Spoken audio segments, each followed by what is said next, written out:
अस्सलाम वालेकुम। क्या कहा तुमने? अस्सलाम वालेकुम? अरे ओ मूर्ख, किसे लेकर आया है साथ? कौन है ये क्या मतलब है? क्या चक्कर है? कौन है ये? ये बहू है तुम्हारी। क्या बहू? और मेरी? एकदम आते ही शुरू हो गए, कम से कम देख तो लो। अंदर बैठो भी बता रहा। ठहर, कहां जा रहा है अंदर? तेरे लिए और इसके लिए इस घर में तिल मात्र भी जगह नहीं। ये आपकी बहू है और ये अब इसी घर में रहेगी। आप इस कान सुनो या उस कान सुनो, ये तुम्हारी परंपरा और ये तुम्हारे रीति रिवाज। बस तू तो अपनी बकवास बंद कर। तू तो पक्का नालायक है और आज से कुलघाती भी है। शर्म तो नहीं आई? हम कितने बड़े ब्राह्मण हैं, उच्च कोटि के ब्राह्मण हैं। हमारे घर में एक मुसलमान की लड़की शादी करके लाया। हम परशुराम के वंशज हैं, हम श्री हरि विष्णु के भक्त हैं और हमारे घर में इसे लाया। और तुझे ये नहीं मालूम ये इस घर में क्या क्या होगा? क्या खाएगी ये? तोरी दाल नहीं खाएगी, मांस मछली अंडे खाएगी, गोश्त खाएगी। हमारा धर्म भ्रष्ट हो जाएगा। नमक कुल पाजी, नमक हराम। एक बात सुनो, ना ये मांस खाती ना ये मछली खाती। कोई ऐसा तो है नहीं कि सभी मुस्लिम मांस मछली खाते हैं। ऐसे भी मुस्लिम हैं जो मांस मछली नहीं खाते और इसका नाम नगमा है और ये मांस मछली कुछ नहीं खाती। आई बात समझ में? अब एक बात सुनो, आज से इसका नाम नगमा नहीं नेहा है। अब इसका नाम नेहा है। और मूर्ख, ये मांस नहीं खाती, मछली नहीं खाती, उसे नहीं खाती, चाहे ये रोटी भी नहीं खाती, तो क्या हिंदू बन जाएगी? नगमा से इसे नेहा बनाता है, तेरे बनाने से हो जाएगी। हरामखोर, निकल जाए यहां से। अब भी मेरी बात मान। लड़की, तू जो अपना धर्म और मजहब त्याग कर आई है। तेरे घर पे कोई है नहीं? तेरे माँ बाप, तेरा कोई भाई बहन है या नहीं? तू भी आवारा है जो इस आवारा की साथ चली आई।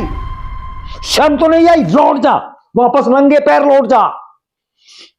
राम राम राम राम, श्री विष्णु श्री विष्णु। पिताजी, मैं तो सब कुछ छोड़ के आई हूँ। अब मैं कहाँ जाऊंगी? मुझे अपना लो। मैं आपके आगे हाथ जोड़ती हूँ पिताजी, मुझे अपना लो। सुनो लड़की, अपना तो मैं तुझे लूं, लेकिन अगर तुम्हें इस घर में रहना है और इसकी बीबी बनकर रहना है, हमारी पुत्र वधू बनकर रहना है, तो हमारी शर्त है, पहले तो ये पहनावा खत्म करना होगा, गलत खाना पीना बंद करना होगा, ये सलाम वालेकुम बंद करनी होगी। केवल यहां पर प्रणाम और नमस्ते चलती है। बोलो, मंजूर है? पापा जी, मैं मांस मछली नहीं खाती। और रही बात पहनावे की, अब से पहले मैं क्या थी और क्यों थी, उससे आपको कोई मतलब नहीं था। लेकिन अब मैं आपके घर की इज्जत भी हूं और बहू भी हूं। क्या आपको अच्छा लगेगा पापा जी कि आपके घर की बहू सड़कों पर नंगी घूमे और उसको 10 लड़के छेड़े? मैं आपकी इज्जत हूं पापा जी, और हमेशा आपकी इज्जत बना के रखूंगी। सही कह रही नगमा, आगे बात समझ में? हो, खामोश हो, चुप रहो, मुझे से थोड़ी इससे बातें करने दे। और ये जानता नहीं तू, ये देश के गद्दार हैं, गद्दार गद्दार, और तू इससे शादी कर रहा है। और सुन, मेरे जीते जी इस घर में ऐसा नहीं होगा, नहीं होगा। पापा जी, आपने क्या कहा? हम गद्दार हैं? हमारे से बड़ा देशभक्त तो कोई हो भी नहीं सकता। 1947 के वक्त हमें हक था पाकिस्तान जाने का, आपको नहीं था। हमें हक था, लेकिन हमारे जज्बात ने ये तय किया कि ये वतन हमारा है। हमारे बुजुर्गों की यादें हैं यहाँ।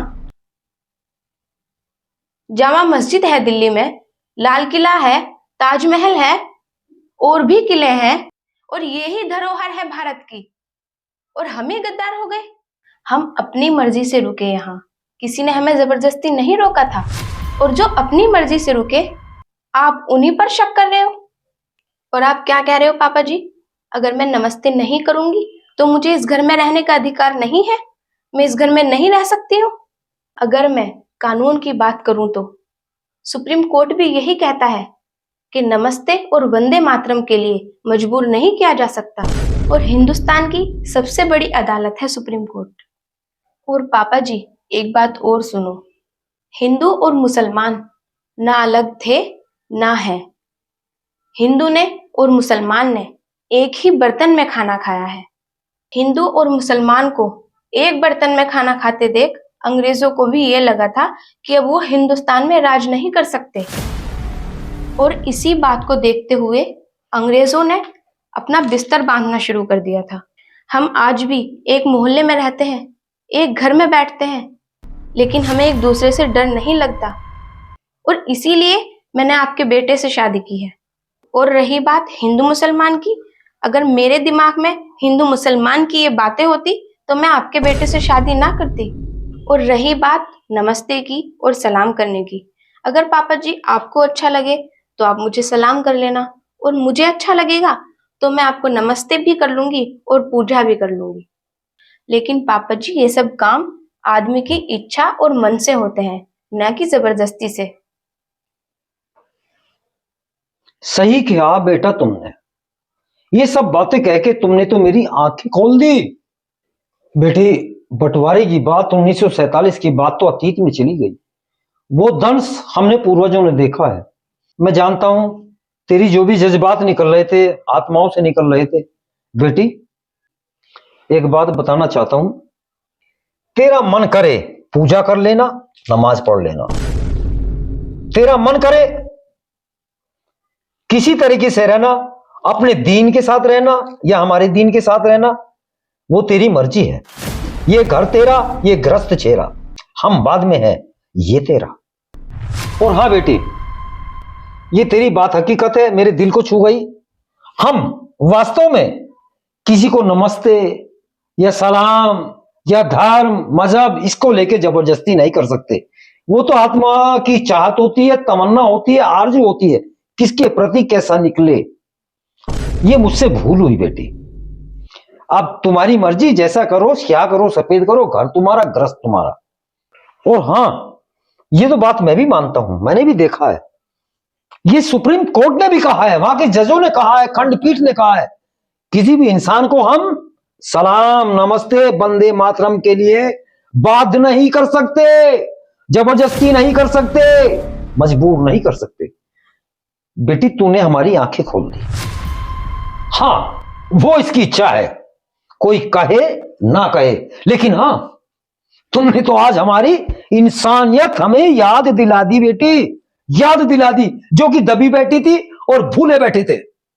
अच्छा बेटा, जो कुछ हुआ सो हुआ, अब अंदर जाओ, घर संभालो, और कहो तो आज से मैं भी सलाम ही किया करूंगा। और बताओ? ठीक है पापा जी। ठीक है, जाओ, खुश रहो।